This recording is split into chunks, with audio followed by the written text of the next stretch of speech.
वसल्लम अलैका या हबीब। बड़े आवाज से सल्लल्लाहु अलैका या रसूल अल्लाह वसल्लम अलैका या हबीब अल्लाह। महबूबन फरमाए सॼी कायनात मो मुहम्मद आका जे नूर मां इएं ठही आहे। अब महबूब जे फरमाए तो वा गाल सच्चाया न। इहा हदीस मुस्तनद इमाम बुखारी जो उस्ताद मुसन्नफ अब्दुल रज़ाक जे अंदर इहा हदीस मौजूद है। सभिनी मुहद्दिसन सगोरन इन हदीस ते कलाम कयो के इन के हसन लिखियो आ रिवायत सनद जे एतबार सां, पर बहरहाल इन जी सनद ते कंहिंखे बि एतराज कोनी। खुद देवबंदिन ऐं खास करे गैर मुक़ल्लिदन जा इमाम अब इन हदीस जे मतन खां इनकार नथा कन, मतन के उहे भी मञनि। समझो था मतन चइबो आहे हदीस जे बयान लफ्जी सूरत हाल के जेको उन में मफ़हूम मज़कूर आहे उन के मतन चइबो आहे। मतन खां को बि इनकार नथो करे। अगर कंहिंखे एतराज बि अॻिते हूंदो आहे त जरह में सनद ते एतराज हूंदो आहे। इन हदीस जे मतन ते कंहिंखे बि एतराज न आहे। हदीस पुख्ता आहे। मुंहिंजे आका फरमाए कायनात मो मुहम्मद आका जे नूर मां ठही।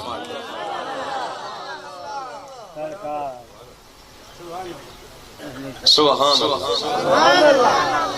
असां तव्हां जो पाड़ो आहे भिटाई। भिटाई के मञो था न बाबा। भिटाई खां पुछोसीं तो हदीस या पढ़ी आहे? भिटाई कुरान ऐं मुंहिंजे महबूब जो फरमान न पढ़ी या गाल थी कान थी सके। भिटाई को आम रवाजी शायर कोन हो। भिटाई कुरान जो मुफस्सिर भी आहे त मुस्तफा जे हदीस जो शायर भी आहे। साईं फरमाए मूं भी हदीस पढ़ी आहे। साईं पो पढ़ी आहे त बयान कर पंहिंजे सिंधी सवली ज़बान में। फरमाए तू सागण जा सीगार अन डिठा गई हुया नका कुल फयकून हुई नका बी पचार नको सिज चंद्र हुयो हुई ऊदह अंधकार नको मलक फलक हो न तौहीदी तवार तॾे मोहब्बत साण में हार लाया लतीफ चए। सुभान अल्लाह। हदीस भिटाई में पढ़िया बाबा पढ़िया तरे त तशरीह करे थो न। वो भिटाई पढ़िया इन करे असां सुन्नी आशिक सिंधी चवंदा आहियूं चंद्र सितारा पोए थिया अवल मुंहिंजो महबूब हुयो। असां सुनन जो रवाज थी वियो आहे। जेसि ताईं क़ुरान पियो हलंदो हदीस भी हलंदी को कन पियो खणंदो त को क्यारी पियो खणंदो को हेॾा पियो पासा ॾींदो को चेल ते पियो हथ लाहींदो। मजाल आहे जो सुभान अल्लाह आवाज़ मां निकिरे। पर जेकॾहिं शायरी शुरू थी त पोइ हथ मथे खणी सुभान अल्लाह। सो मूंखे ख़बर आहे पंहिंजे सुन्नी भाइरनि जी कमज़ोरीअ जो इल्म आहे त पोइ तव्हांखे इन हदीस खे मंज़ूम अशार में बयान करे ॿुधायां तां त ख़बर पवे त मुस्तफा जो शान ऐं अज़मत छा आहे। चंद्र सितारा पोए थिया अवल मुंहिंजो महबूब हुयो अवल मुंहिंजो महबूब हुयो अवल मुंहिंजो महबूब हुयो पैगंबर प्यारा पोए थिया अवल मुंहिंजो महबूब हुयो। हूर मलाइका अर्शन कुल फुल बूटा फर्शन हुआ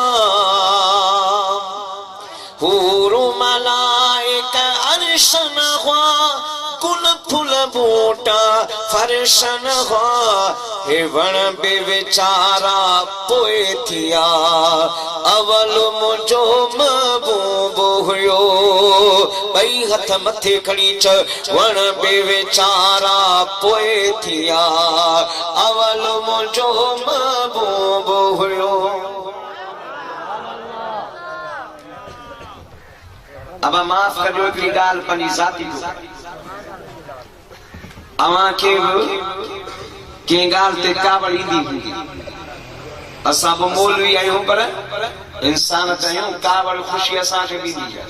हे जेकॾहिं महफ़िल मीलाद में ईंदा आहिनि पोइ ख़ैर असां कंधो हेठि करे गोॾनि खे ॿधियो वेठा हूंदा आहिनि। अबा महफ़िल मीलाद ख़ुशीअ जी महफ़िल आहे तहज़ियती प्रोग्राम थोरी आहे।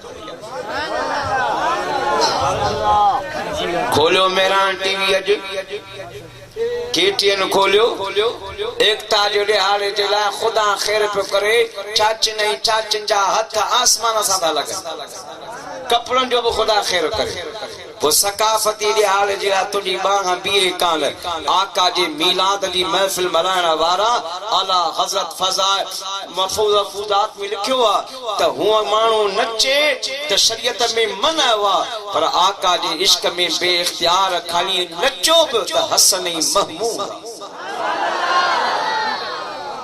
हथ त इते खणो पोइ ख़ुशीअ जी महफ़िल में आया हो तहज़ियती मेड़ाके में कोन आया हो ख़ुशीअ जो इज़हार कयो त हथ मथे खणी चओ सुभान अल्लाह।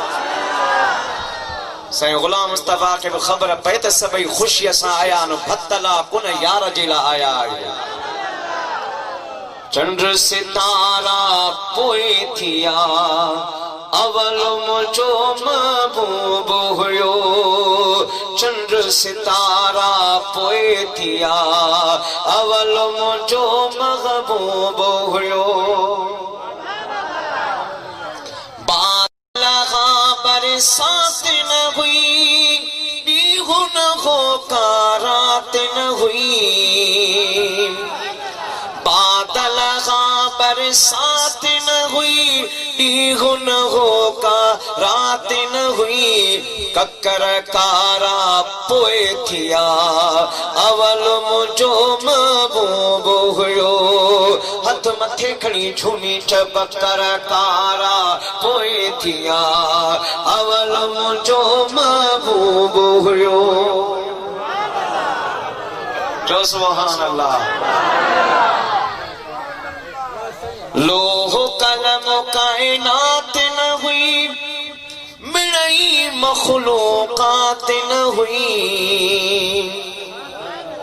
लोह कलम कायनात न हुई मिड़ई मखलूकात न हुई अरे जिब्राइल पारा पोए थिया अवल मुझो महबूब हुयो। मौले अशरफ अली थानवी साहब हदीसां जी नशर टीम में मौबन पुछो जिब्रील खां कम उम्र तस्मिन सिनीन जिब्रील तुंहिंजी उम्र सालनि में केतिरी आहे चईं यादगिरी कानी थोरी यादगिरी अचे थी उहा कहिड़ी सोना जॾहिं ख़ुदा मूंखे पैदा कयो निगाह कयम अर्श जे चौथे हिजाब ते मुखे नूर रोशनी चमकंदे सितारे वांगुर नजर ईंदो हुयो 70,000 साल चमकंदो हो 70,000 साल ताईं ग़ुरूब थी वेंदो हो इए उनखे उभरंदे लहंदे मूं 72,000 फेरा ॾिठो आहे। जिब्रील ओ सितारो लिसंदे हे सुञातो बि हुई नूर छाजो आ सुञातुम कोन फरमाए फबिइज़्ज़त रब्बी अना ज़ालिकल कौकब मूंखे रब जी इज़्ज़त जलालत जो कसम ओहो नूर मां मुहम्मद मुस्तफ़ा जी ज़ात जो हुयो।